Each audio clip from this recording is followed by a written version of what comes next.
So please join me in welcoming Rod Fink as he presents the Fog of Life. Thank you, Mr. Toastmaster, fellow Toastmasters, and one guest today. Thanks for coming. I want to talk about the fog of life. Now, I forgot my props. If you could throw that up here.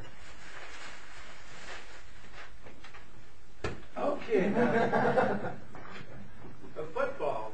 I don't want to drop it too much, but if you were watching the playoff games this weekend, both games had great passes. I saw a quarterback jumping over the goal line to make a touchdown, great catches. But one of the stars of the game was the ball.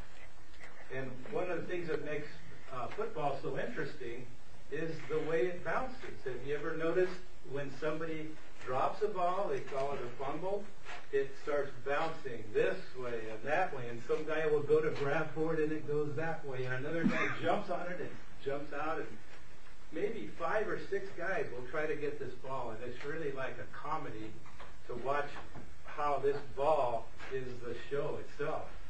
So I want to tell you that the ball bouncing like that is like life.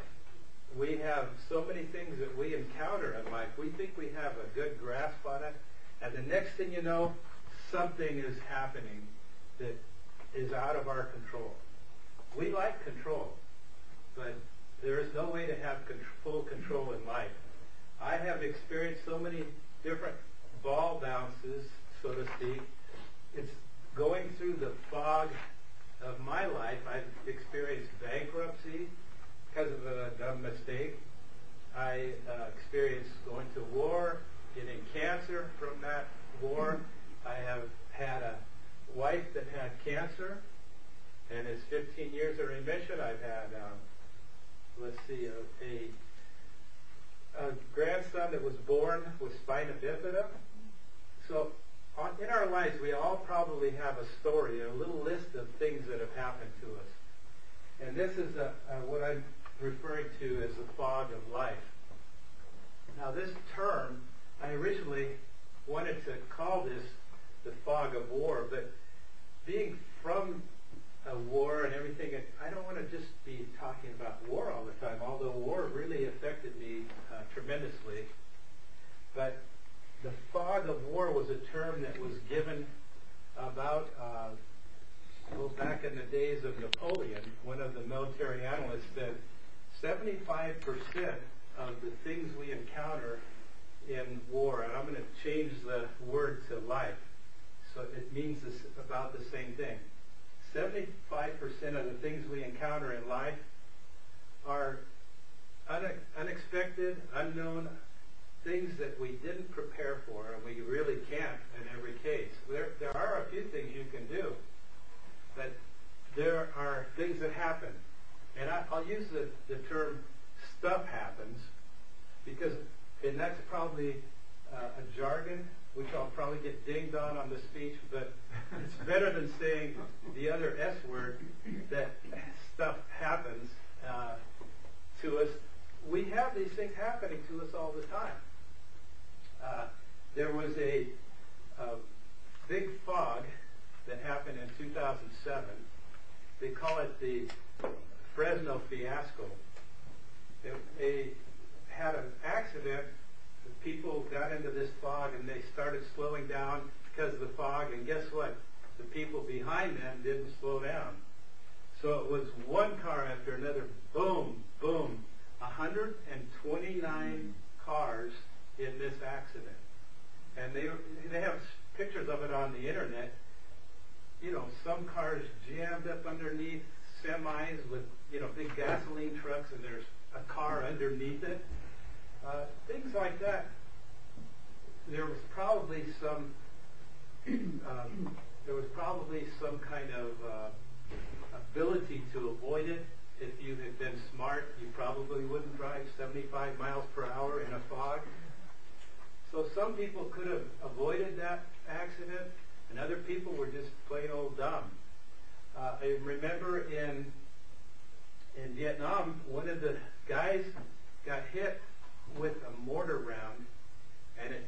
explode. So they took him down to the doctor with this mortar round, that unexploded thing in his belly, and they had to, at the risk of their own lives, cut it out and go dispose of it. So stuff happens, and there's things that happen to you that you can't avoid. But don't do dumb things. And dumb things would be like driving 75 miles per hour in a fog. That's really dumb. Don't basically try to avoid doing obvious dumb things. Texting while driving. You drive for 2 seconds, you look down, you've gone almost the length of a football field if you're traveling on the freeway. Don't drink while you drive. That's an obvious one, but people still do it. So there are some things you can do to help prevent and protect yourself. There's other things you just have to try to adjust when they happen to you. The final point I want to make is that you can save for a rainy day. And that means that term came from farmers, farm workers that would save aside enough money because on the days it rained, they didn't get paid. So have insurance.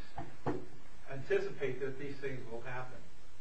And I just feel like if we can pay attention to some of the things that are going to happen to us and put a little more foresight and a little more analysis into what we're doing, we won't make dumb mistakes, and we will have a little bit of preparation for when these things of the fog of life hit us. Can we start with the football? Sure. Be careful. It's a signed Chargers football.